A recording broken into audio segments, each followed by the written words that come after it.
शुरू अल्लाह के नाम से जो बड़ा मेहरबान निहायत रहम करने वाला है।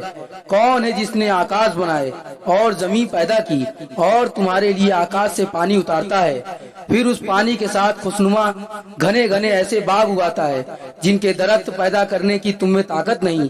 क्या इतनी बड़ी मखलूक बनाने में कोई और माबूद भी अल्लाह के साथ है? नहीं नहीं, बल्कि यह लोग टेढ़ी राह चलने वाले हैं। भला किसने पृथ्वी को ठहरने की जगह बनाया और उसके बीच में कुदरती तौर पर दरिया जारी किए और उस पर बड़े बड़े अटल पहाड़ पैदा किए और दरमियान में दो मीठे और खारे समुद्रों के रोक कर दी कि मीठा और खारा पानी अलग रहता है।